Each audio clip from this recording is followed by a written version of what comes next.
How to avoid the stress of money if you lose your job? The real strategy to becoming financially strong. Imagine it's morning. A person is getting ready to go to the office when an email pops up on their phone. The subject line reads, Organizational Restructuring Update. He opens the email, his eyes stop, his hands go cold, and within a few seconds he realizes that the salary on which the household ran, that very salary will no longer come from next month. The fear starts from here, because when a job goes, it's not just the job that is lost. EMI, rent, children's fees, parents' medicines, kitchen expenses and future planning. All these stand before you as questions at once. The curiosity is, does a job loss always turn into a financial disaster, or with the right preparation, can a person get through this difficult time without breaking? In today's economy, the fear of job loss is no longer limited to the private sector. Due to technology, automation, cost-cutting and business slowdowns, uncertainty has increased in many industries. But losing a job is not a defeat in life. The real difference is made by how your financial preparation was before the job loss, and how disciplined your response is after the job loss. First of all, it is important to understand that financial strength is not built by salary but by a system. Salary comes and goes, but the system holds you up during bad times. The first wall of this system is an emergency fund. This is money kept not for investment returns but to provide breathing space during difficult times. The Consumer Financial Protection Bureau describes an emergency fund as a cash reserve set aside for financial emergencies like unplanned expenses or loss of income. An emergency fund does not just mean money lying in a bank account. It means money that can be used the moment it is needed, without market loss, penalty, or delay. Many financial guides suggest building an emergency fund of 3 to 6 months of regular expenses, and depending on job stability, dependence, and income predictability, this amount can be even higher. If there is only one earning member in your house, parents are dependent, or EMI is high, then saving 6 to 12 months worth of expenses can be more practical. While building an emergency fund, do not look at your total salary, look at essential expenses. First, count expenses like rent, EMI, ration, electricity, school fees, medicines and insurance premiums. Do not put this fund into a product where the money gets locked. In times of need, having the money available is more important than the return. Savings accounts, sweep FDs or low-risk liquid options can be used for an emergency fund, but risky stocks or long-term lock-in products are not right for an emergency fund. An emergency fund is built gradually. Put a small portion of your income into a separate account every month, so that this money does not get mixed with daily expenses. At the time of job loss, this fund saves you from making panic decisions. You can avoid the compulsion of taking an immediate bad loan, breaking investments, or asking family for help. The second big thing is control over expenses. When a job is going well, expenses become a habit. When the job goes away, that same habit becomes a burden. Every family should create their own spending diary. Knowing where the money is going is the first step to saving money. Often the loss is not from big expenses but from small leaks. Subscriptions, impulse shopping, food delivery, unnecessary upgrades, and credit card offers slowly weaken the budget. It is necessary to stop lifestyle inflation even before the fear of job loss hits. Increasing expenses as soon as the salary increases is the enemy of financial freedom. Uncontrolled use of credit cards can become most dangerous during a job loss. If the salary stops and the credit card bill keeps growing, the stress multiplies. Therefore, keep debt manageable. Your EMI should be such that even if your income stops, your emergency fund can handle it for a few months. If a job loss has already happened, don't hide from the lender. Communicate early with the bank or finance company and understand the repayment options. Hiding a debt problem doesn't make the problem smaller. Late fees, penalties, and impact on credit score can make financial recovery even more difficult. The third essential shield is insurance. If a medical emergency occurs after a job loss, the financial damage can be massive. Do not rely solely on company coverage for health insurance. Employer group insurance may end or become limited when you lose your job. Keeping a separate health policy is very important, so that even after a job loss, your family does not remain completely exposed to medical risks. IRDAI is the statutory body that regulates the insurance sector in India and protects the interests of policyholders, so it is important to trust regulated insurers and proper policy documents when buying a policy. Term insurance can also be necessary for those with dependents. If your family relies on your income, their basic goal should remain protected even in your absence. Insurance is not an investment. Insurance is the protection that saves a family from financial collapse in a worst-case scenario. The fourth strength is skill development. The fear of losing a job is reduced when your skills remain valuable in the market. Today, just a degree is not enough. Companies want people who keep learning, understand tools, keep their communication strong, and move with changing technology. Options like IT, digital marketing, coding, AI, and sector-based courses are available on the Skill India Digital Hub, which can help with upskilling and reskilling. The government's PM-KVY scheme is designed for industry-relevant skill training and better livelihood opportunities, which helps youth and unemployed people with skill certification. But skill development is not just about collecting certificates. The real skill is one that an employer or client wants to pay to use. If you are an accountant, you can upgrade your knowledge in Excel, GST, Tally, data analysis and compliance. If you are a teacher, you can learn online teaching and creating digital content. If you are in sales, learning CRM tools, negotiation, and digital lead generation can make you more relevant. Every person should understand the next version of their industry. The skill that is useful today might become outdated 5 years later. After a job loss, those whose resumes are built not just on old designations but on current capabilities are more likely to find new work quickly.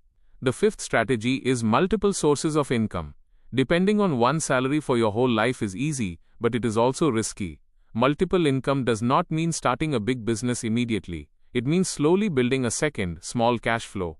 Options like freelancing, consulting, online tuition, content writing, bookkeeping, digital services, local services, or small trading can be started based on your skills and time. A side income might be small initially, but at the time of a job loss, even that small income can provide confidence. But when starting a side income, definitely understand employer rules, tax rules, and time discipline. Side work done the wrong way can harm both your job and your reputation. The sixth necessary thing is documents and networking. After a job loss, your contacts, experience, letters, certificates, and professional reputation are the most useful. Keep your LinkedIn profile, updated resume, portfolio, work samples, and references ready in advance. It feels difficult to build a resume in a panic after losing a job. Networking does not just mean asking people for favors. Networking means building good professional relationships while you have the time. Many jobs are filled through referrals before they are publicly advertised. Therefore, staying connected with people in your field is also a practical financial strategy.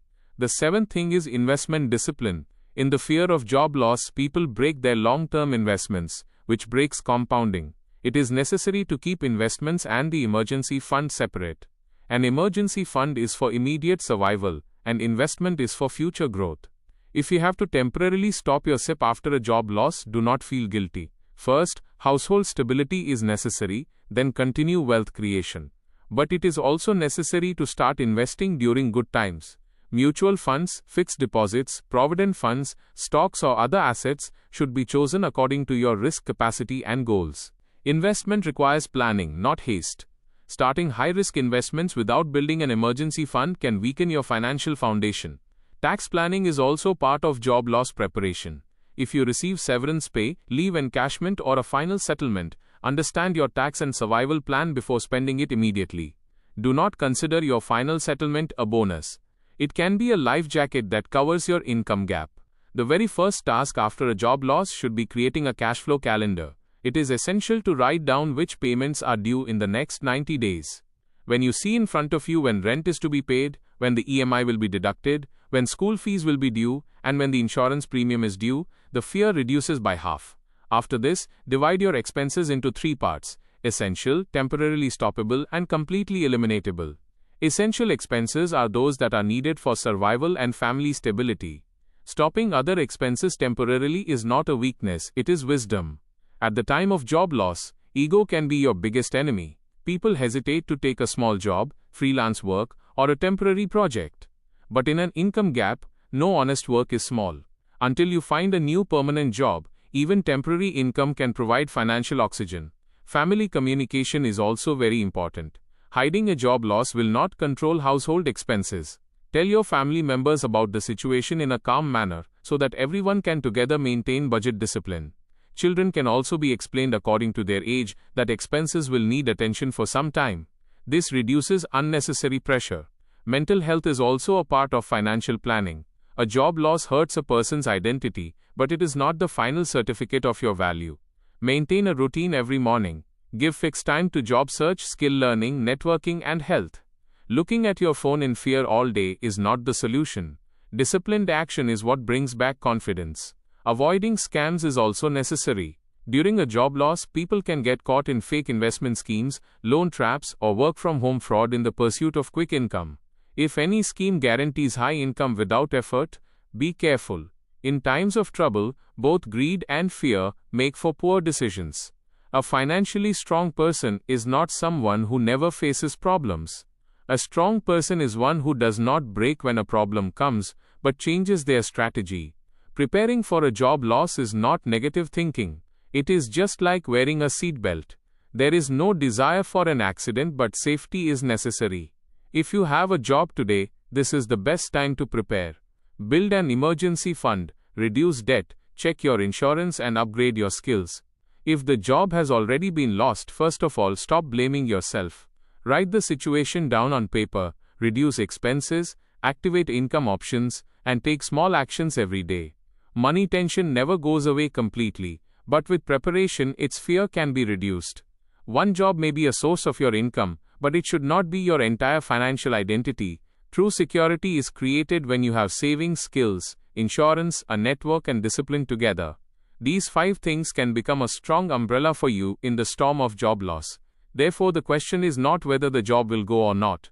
The real question is, if the salary stops tomorrow, how many months will your home be able to remain peaceful? And if the answer to this question today is weak, don't panic. Start preparing from today, because financial strength is not built in a day, but it definitely starts with one disciplined decision. If this video has taught you something new, or if you feel this information should reach more people, don't forget to like and share the video. Your small share can become valuable and useful information for someone else. If you have any questions related to this topic, or if you would like to share your opinion with us, be sure to write in the comment box. We read every question and suggestion from you, because your feedback inspires us to create better content. And if you want to keep receiving such interesting and reliable information about business, the economy, and the world in the future, then don't forget to subscribe to our channel GRT Business and also press the bell icon so that you get notifications of every new video directly. At GRT Business, we always strive to provide you with accurate, balanced, and reliable information. Our news and analysis are prepared based on information obtained from various news agencies, public sources, and public opinion. We make every effort to verify and validate each fact as much as possible. But in case of any possible error or dispute, the responsibility lies with the respective sources. Our only aim is to present you with a correct and trustworthy perspective so that you can understand any topic better.